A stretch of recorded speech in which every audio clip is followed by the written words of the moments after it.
first time I've gone live on YouTube first. Okay. I am now live, it says. Hurrah. Let's see if I can make this a little...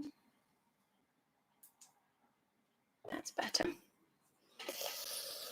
Hi, Rob. Hi, Edgar.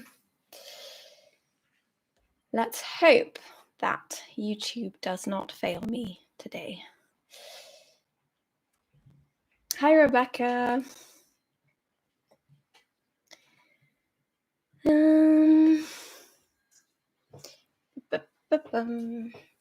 How have your days been? I ask this every time. Have to come up with better introductions to these videos. My day's been all right.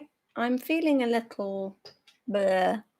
Hopefully it's not the virus, but I'm pretty sure it isn't, because it's more of a tummy ache cramping situation. So I think I should be fine.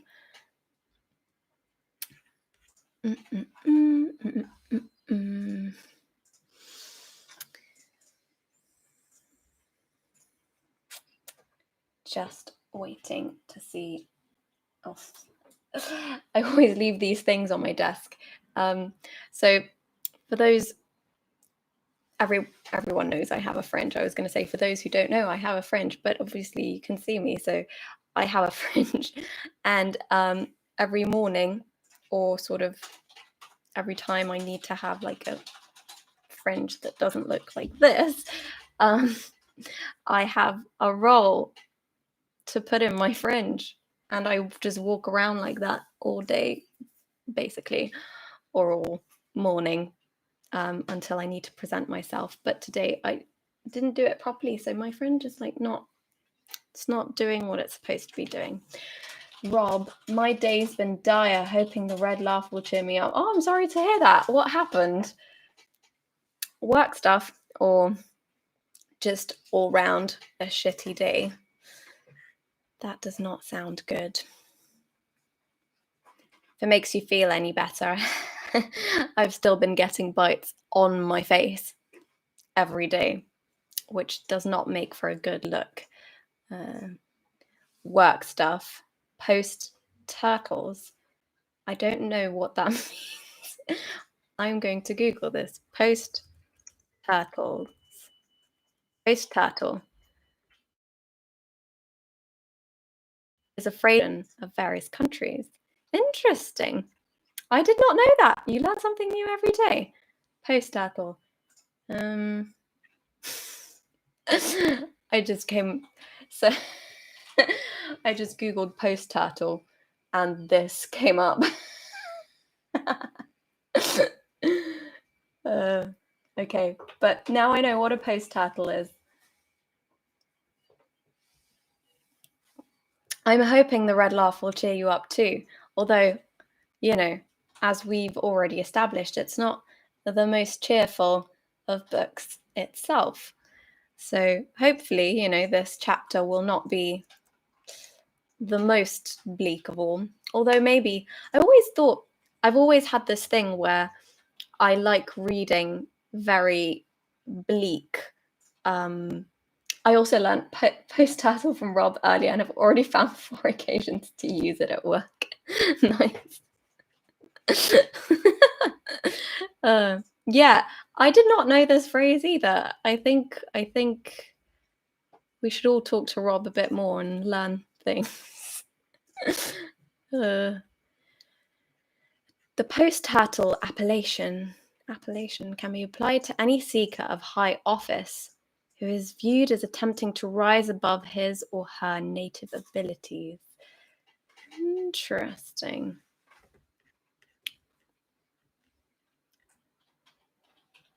That is a very useful phrase. I'm probably going to start using it as well. Well, I hope that the post turtles will disappear.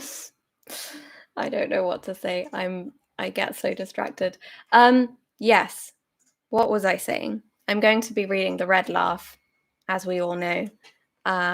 Probably chapter 6 and maybe 7, because 7 is, again, one of these tiny chapters. I keep saying chapters, but actually it's fragments.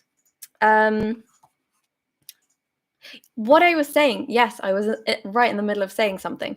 I've always felt that reading very bleak books and reading very sort of melancholy things have actually made me feel better about my own life, because you kind of see that it's not all that bad. I don't know. There's definitely a specific satisfaction in reading or indulging in sad things or bleak things, I think. I don't know where it comes from, this sort of obsession we have with dark things and bleak things, but it's a thing. It's a thing. So I do hope that it cheers you up, Rob, and I'm going to do my best.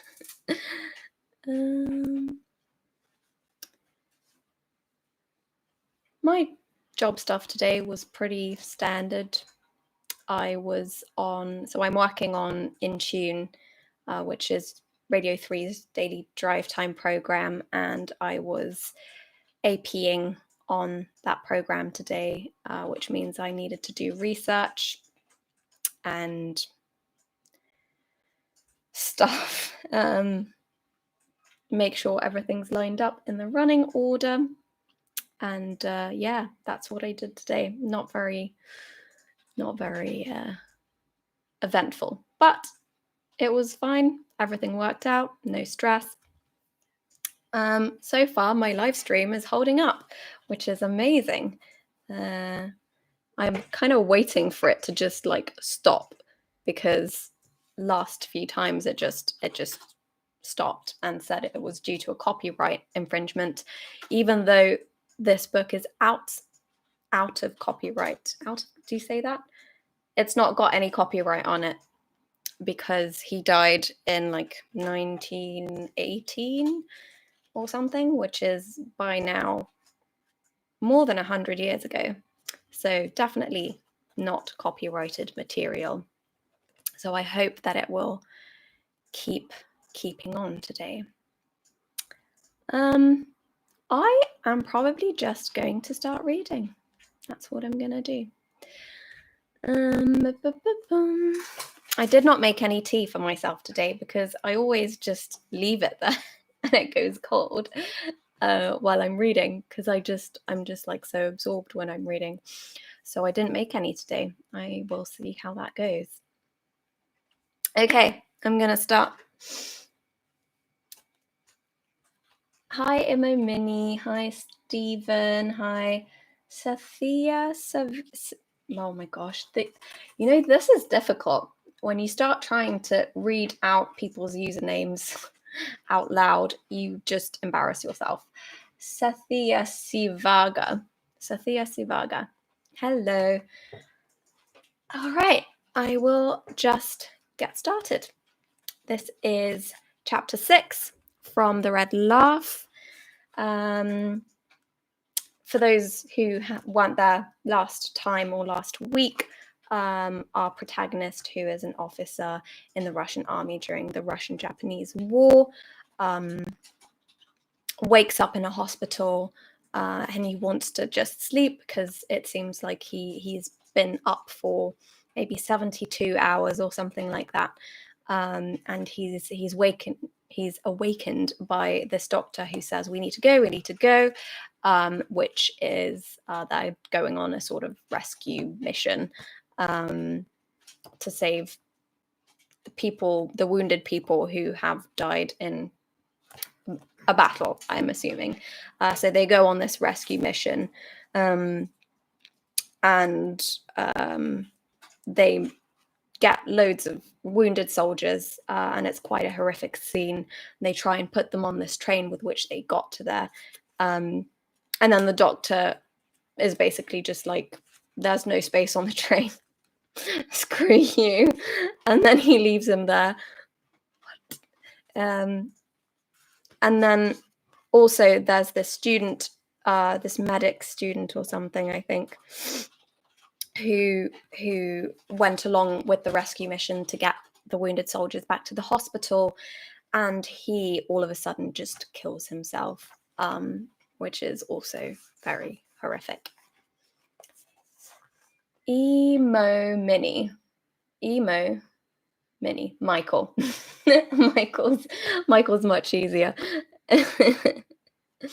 Awesome. Well, this is chapter 6 of The Red Laugh. They were our own men.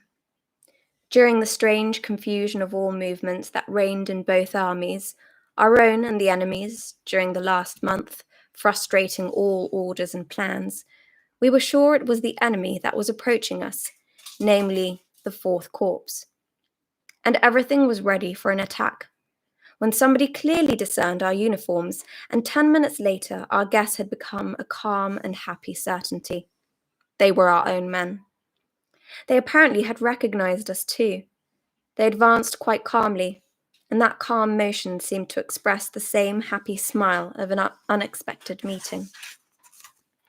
And when they began firing, we did not understand for some time what it meant, and still continued smiling under a hail of shrapnel and bullets that poured down upon us, snatching away at one stroke hundreds of men. Somebody cried out by mistake, and I clearly remember we all saw that it was the enemy, that it was his uniform and not ours, and instantly answered the fire. About 15 minutes after the beginning of that strange engagement, both my legs were torn off, and I recovered consciousness in the hospital after the amputation. I asked how the battle had ended, and received an evasive, reassuring answer, by which I could understand that we had been beaten, and afterwards, legless as I was overcome by joy at the thought that now I would be sent home, that I was alive for a long time to come, alive forever. And only a week later I learnt some particulars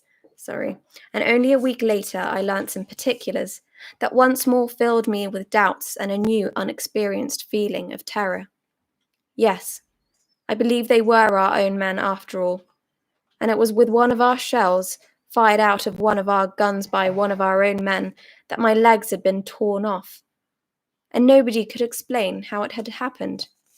Something occurred, something darkened our vision, and 2 regiments belonging to the same army, facing each other at a distance of 1 verst, had been destroying each other for a whole hour in the full conviction that it was the enemy they had before them.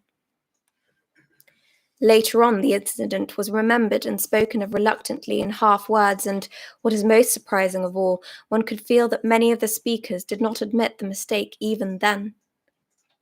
That is to say, they admitted it, but thought that it had occurred later on, that in the beginning they really had the enemy before them, but that he disappeared somewhere during the general fray, leaving us in the range of our own shells. Some spoke of it openly, giving precise explanations, which seemed to them plausible and clear. Up to this very minute I cannot say for certain how the strange blunder began, as I saw with equal clearness first our red uniforms and then their orange-coloured ones. And somehow, very soon, everybody forgot about the incident, forgot about it to such an extent that it was spoken of as a real battle, and in that sense many accounts were written and sent to the papers in all good faith. I read them when I was back home. At first the public's attitude towards us, the wounded in that engagement, was rather strange.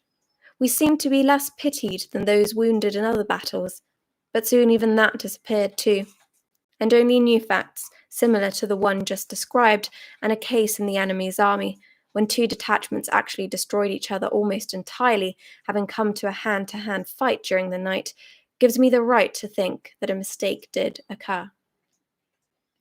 Our doctor, the one that did the amputation, a lean, bony old man tainted with tobacco smoke and carbolic acid, everlastingly smiling at something through his yellowish-grey thin moustache, said to me, winking his eye, "You're in luck to be going home. There's something wrong here." "What is it?" Something's going wrong. In our time, it was simpler.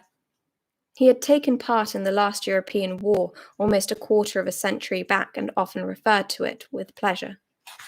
But this war he did not understand, and as I noticed, feared it.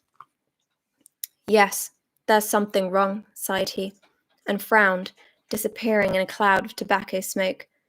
I would leave too, if I could. And bending over me, he whispered through his yellow-smoked moustache. A time will come when nobody will be able to go away from here. Yes, neither I nor anybody. And in his old eyes, so close to me, I saw the same fixed, dull, stricken expression, and something terrible, unbearable, resembling the fall of thousands of buildings, darted through my head, and growing cold from terror, I whispered, "The Red Laugh." And he was the first to understand me. He hastily nodded his head and repeated, "Yes, the Red Laugh." He sat down quite close to me, and looking round began whispering rapidly in a senile way, wagging his sharp grey little beard. "You are leaving soon, and I will tell you. Did you ever see a fight in an asylum?" Asylum? Huh. Why? Why do I not know how these words are pronounced? Asylum. I'm going to go for that one. No. Did you ever see a fight in an asylum? No. Well, I saw one, and they fought like sane people.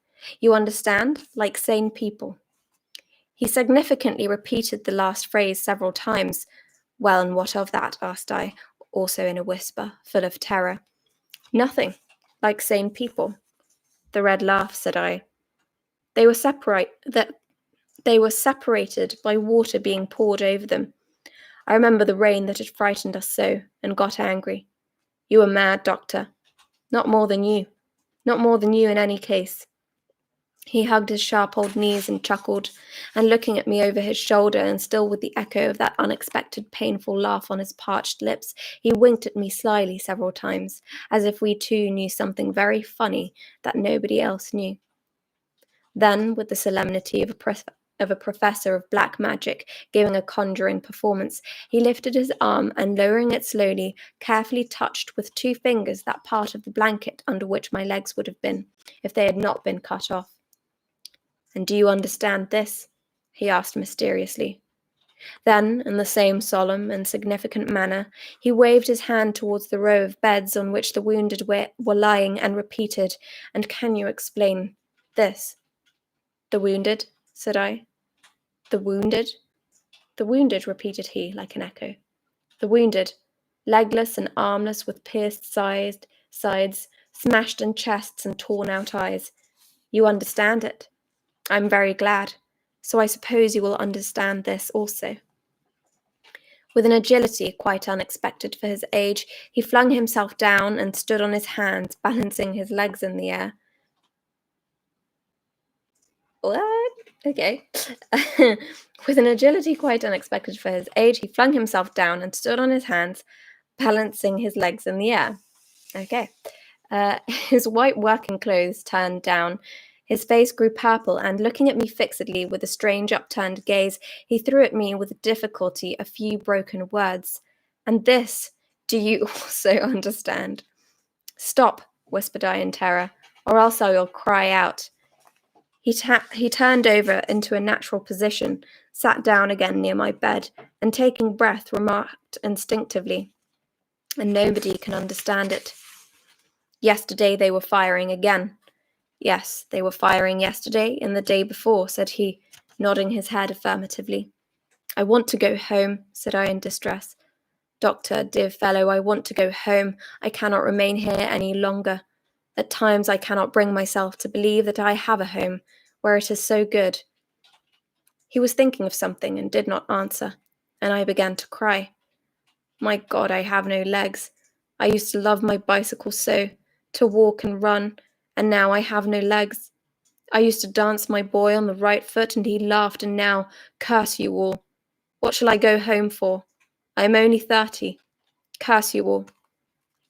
And I sobbed and sobbed as I thought of my dear legs, my fleet, strong legs. Who took them away from me? Who dared to take them away from me? "Listen," said the doctor, looking aside. Yesterday I saw a mad soldier that came to us, an enemy's soldier. He was stripped almost naked, beaten and scratched, and hungry as an animal. His hair was unkempt as ours is, and he resembled a savage, primitive man or monkey. He waved his arms about, made grimaces, sang and shouted, and wanted to fight. He was fed and driven out again into the open country. Where could we have kept him? Days and nights they wander about the hills, backwards and forwards in all directions, keeping to no path, having no aim or resting place, all in tatters like ominous phantoms. They wave their arms, laugh, shout and sing, and when they come across anybody, they begin to fight, or maybe, without noticing each other, pass by. What do they eat? Probably nothing, or maybe they feed on the dead bodies together with the beasts, together with those fat wild dogs that fight in the hills and yelp the whole night long. At night they gather about the fires like monstrous moths or birds awakened by a storm, and you need only light a fire to have in less than half an hour a dozen noisy, tattered wild shapes resembling chilled monkeys gathering around it. Sometimes they are fired at by mistake, sometimes on purpose, for they make you lose all patience with their unintelligible, terrifying cries. I want to go home, cried I, shutting my ears. But new terrible words, sounding hollow and phantom-like, as if they were passing through a layer of wadding, kept hammering at my brain. They are many. They die by hundreds in the precipices and pitfalls that are made for sound and clever men. Whoa! Okay, this is not going well today. Hang on. I'm just going to bring you guys back up here. See, this happened earlier when I was putting this ready. For those on YouTube who are watching, my phone just fell, so my Instagram live thing. Oh, come on. It's difficult to get a phone to stand up, I have noticed. But this seems to be doing something. No. Damn it. Okay. This, maybe. It's not doing anything. Hang on. Oh boy. I feel like my day, it has just like turned into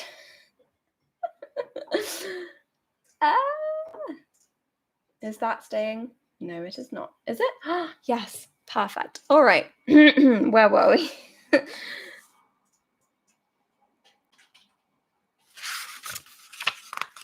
Lost my page. Okay. Got it. I want to go home, cried I. I want to go home. Okay. Let's hope the third time is the right time. I want to go home, cried I, shutting my ears. But new terrible words, sounding hollow and phantom-like, as if they were passing through a layer of wadding, kept hammering at my brain. They are many. They die by hundreds in the precipices. Now I need to read that word again that I can't pronounce. Precipices.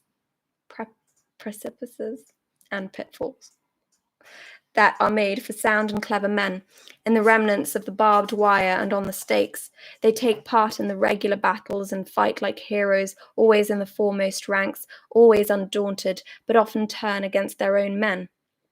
I like them. At present, I am only beginning to go mad, and that is why I am sitting and talking to you. But when my senses leave me entirely, I will go out into the open country. I will go out into the open country and I will give a call. I will give a call. I will gather those brave ones, those knights errant, around me and declare war to the whole world. We will enter the towns and villages in a joyous crowd with music and songs, leaving in our wake a trail of red in which everything will whirl and dance like fire. Those that remain alive will join us, and our brave army will grow like an avalanche and will cleanse the whole world. Who said that one must not kill, burn, or rob? He was shouting now, that mad doctor, and seemed to have awakened by his cries the slumbering pain of all those around him with their ripped open chests and sides, torn out eyes, and cut off legs. The ward filled with a broad, rasping, crying groan, and from all sides pale, yellow, exhausted faces, some eyeless, some so monstrously mutilated that it seemed as if they had returned from hell, turned towards us. And they groaned and listened, and a black, shapeless shadow, risen up from the earth, peeped in cautiously through the open door, while the mad doctor went on shouting, stretching out his arms. Who said one must not kill, burn, or rob? We will kill and burn and rob. We, a joyous, careless band of braves, we will destroy all their buildings, universities, and museums, and merry as children full of fiery laughter, we will dance on the ruins.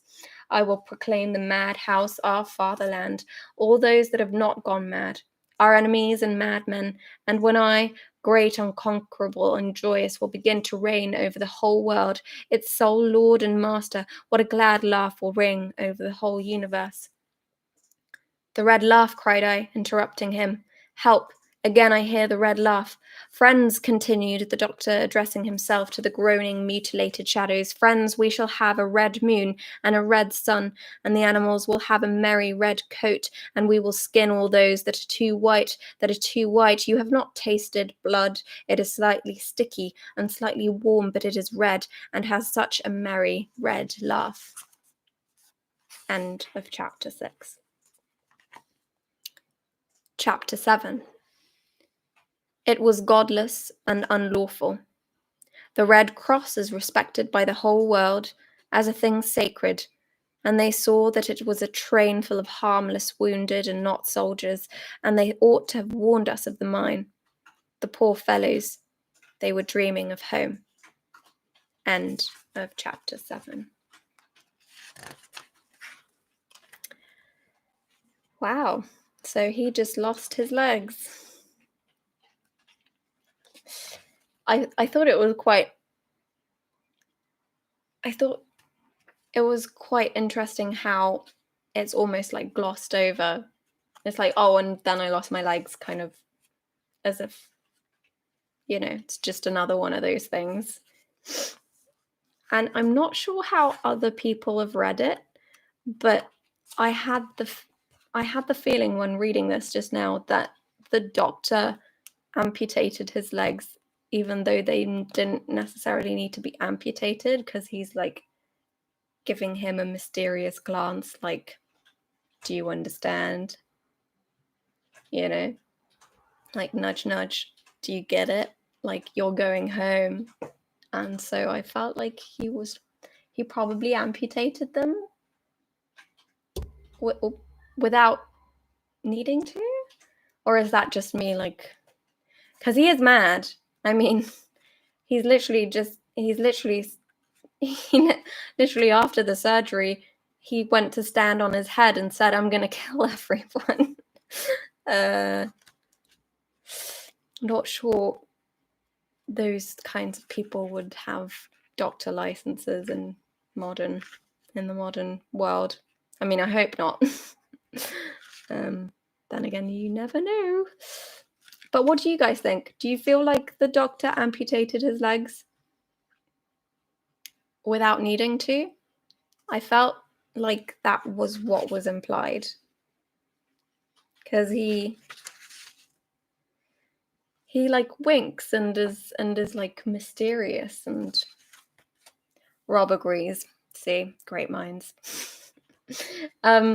Yeah. I think that's probably what happened.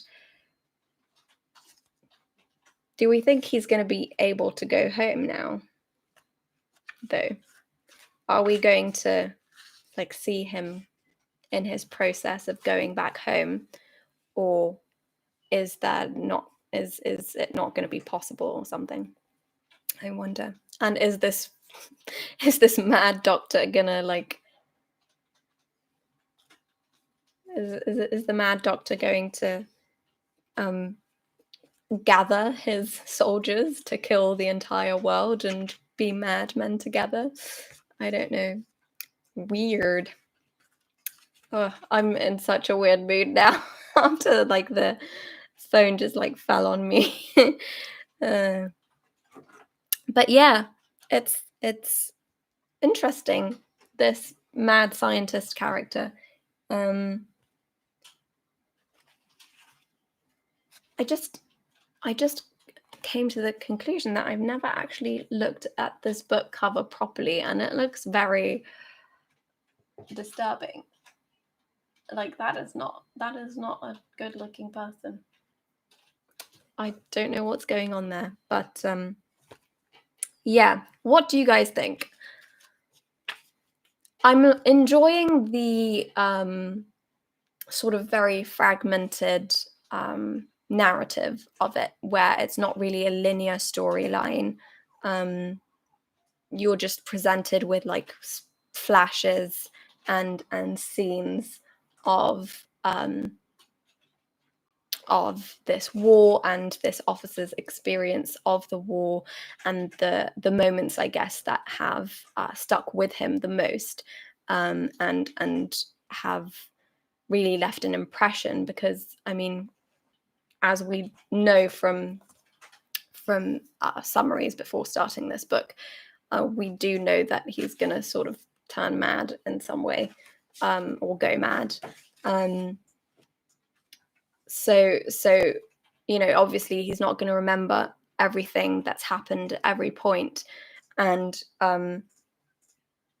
you know, who knows, this doctor character, this mad doctor character, is just him, his own brain distorting his memories. It's possible. But I do enjoy this very fragmented and disintegrated storyline, where it's not really a storyline at all. It's just sort of vague flashes of some sort of memory that he has, and some moments that have stuck with him the most. I also find it interesting that this character, this mad scientist, I just keep calling him a mad scientist, which makes me like think of like some science fiction, like evil mastermind guy. But the mad scientist does seem to. Oh, I need to. It's quite hot here. I don't know about that, but my hair is getting a bit sweaty.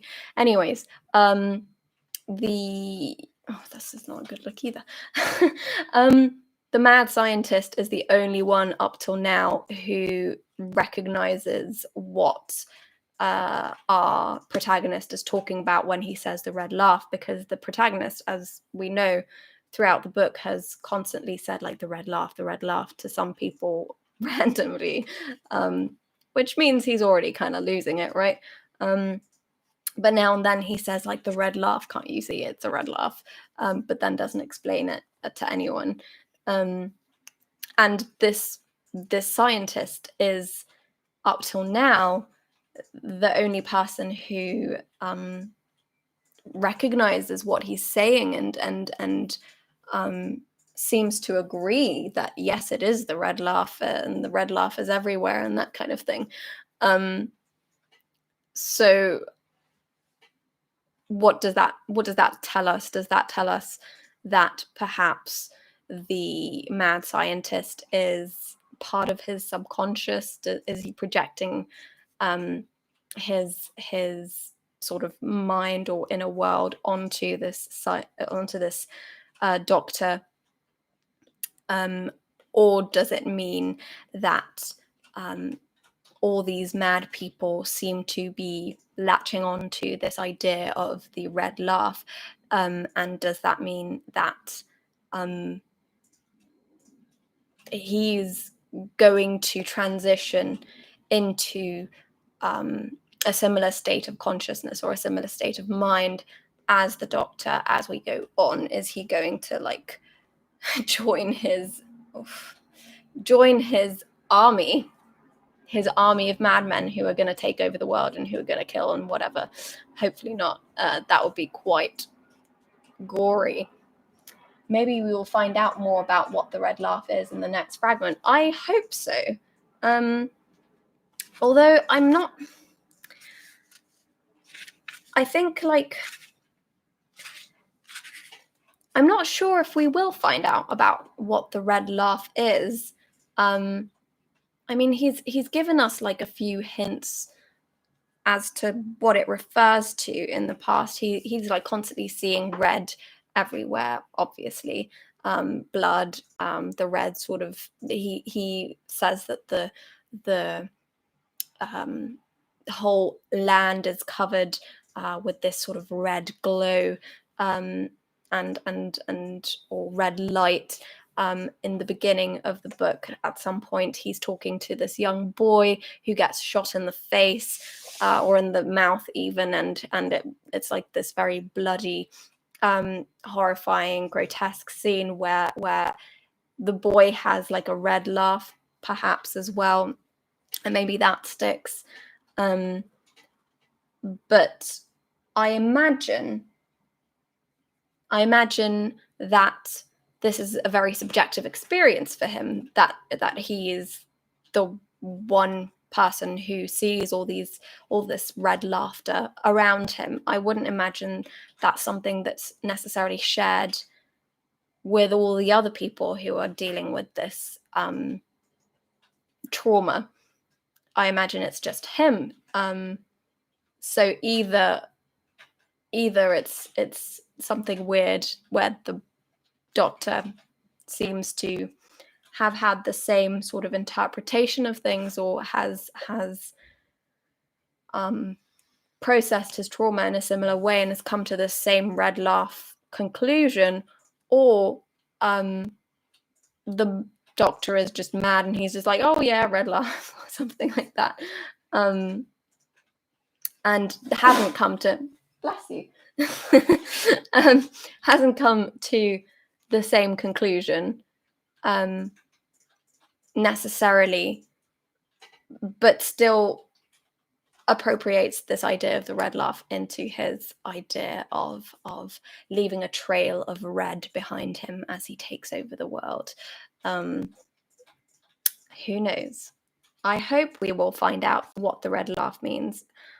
I'm not very optimistic that we will,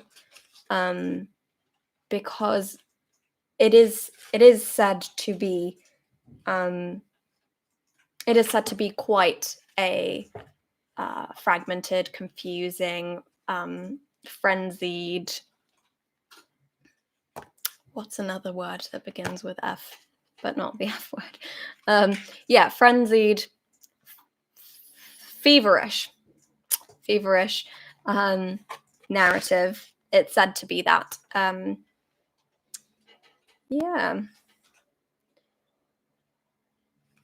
I just saw that at the back of this book there are like a few quotes. One by Thomas Mann, which is one of my favorite authors. You should definitely read some Thomas Mann if you haven't. I recommend Dr. Faustus, which is about a composer that also goes mad. And I just generally read a lot of books in which people go insane. But Thomas Mann's Dr. Faustus, great book. It's quite a long read. I think probably about 750 pages, but well worth it. It's one of those books that really has, when in a book you read like a certain passage and on its own it might not mean much, but if you read it in the context of the entire book, that one passage, and it can be different passages for different people sometimes. Oh, there's a plane coming by. It can be different passages for different people, but sometimes you read a passage and like you finish this passage. Okay, I'm just gonna wait until that helicopter or whatever is gone. We're quite high up here, you see, so they sometimes just like, flying by. What was I saying? Yeah, it can be a different passage for different people, but when you read it, it just like punches you in the guts, and you have to like sit back for a second and be like, wow, that was very powerful, and that gave me a feeling of a new insight into into the human condition, as you know, some people like to call it, and that, you know, really leaves a lasting impression on you. Dr. Faustus of Thomas Mann is definitely one of those ones for me, that has a lot of those passages, and yeah, it's about a composer or an artist. I think you could read it in the light of any type of artist. Yeah, it's very good. Anyway, Thomas Mann writes the following about the Red Laugh. He says, "It is the rarest kind of monument to life and literature, for it has survived almost 3 centuries and will survive many more. It is a story of the most basic kind of grandeur. I don't know how to say this in English. Gaudy, wild, raw, amusing, rollicking, and ragged, boiling with life on intimate terms with death and evil, but in the end contrite and fully tired of a world wasting itself in blood, pillage, and lust, but immortal in the miserable splendor of its sins." That passage alone is just like Thomas Mann. Love him. Yeah, it's so yeah, he's lost his legs, can't do any fighting anymore, obviously. But who knows, maybe since this isn't a linear narrative, we'll just jump back to when he did have legs again in a while. Who knows? But yeah, he's lost his legs. And there's a mad doctor. And then this fragment 7.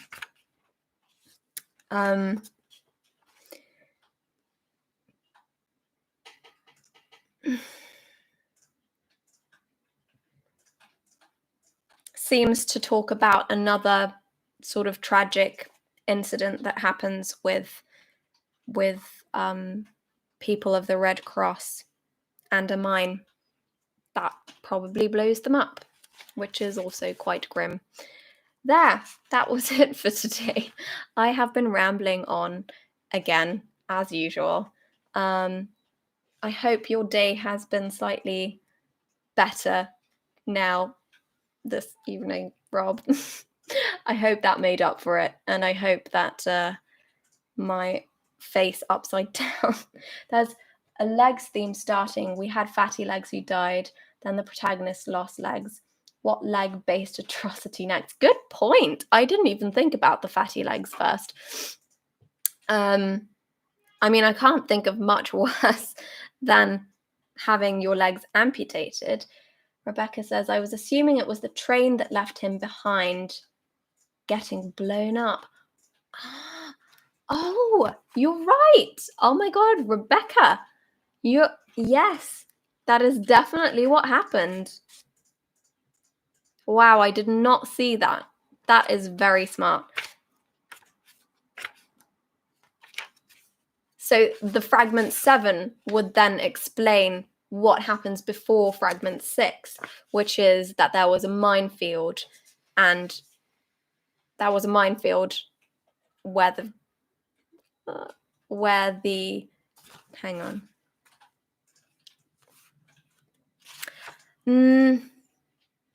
No, this wouldn't make sense actually, because he's lost his legs after a battle where they were attacked by their own forces, apparently.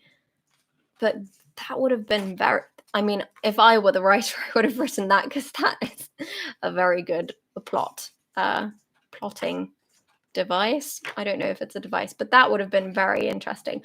But fragment 7 could imply that train did blow up, but he didn't blow up with it, as he was left behind. So that might be what fragment 7 does imply.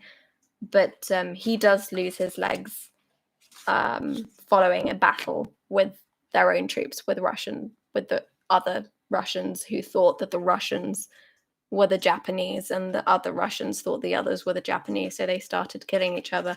I wonder how often that actually happens in wars, because I've never understood sometimes.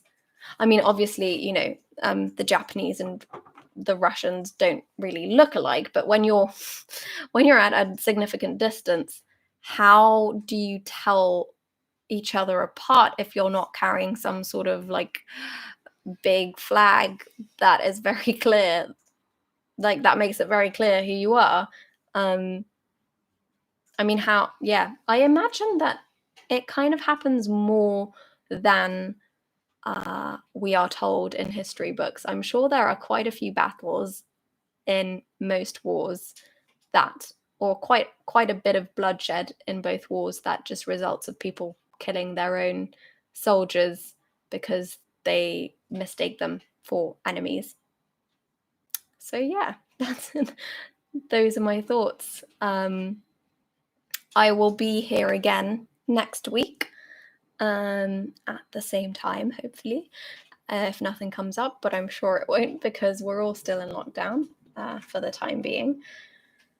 And I'm really craving a nice meal in a restaurant at the moment, and I can't wait until I have that again.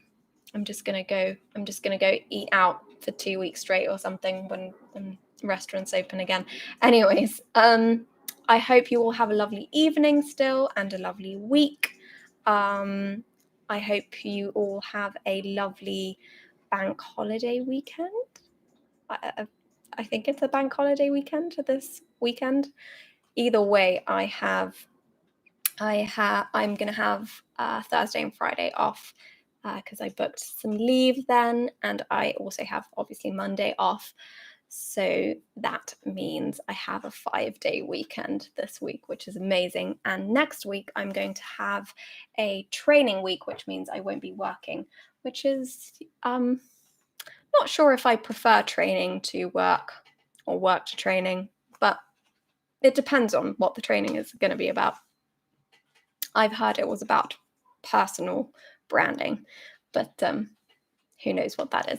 Anyways, I will see you guys next week, and I hope you all have a great time until then, and I will see you then. Bye.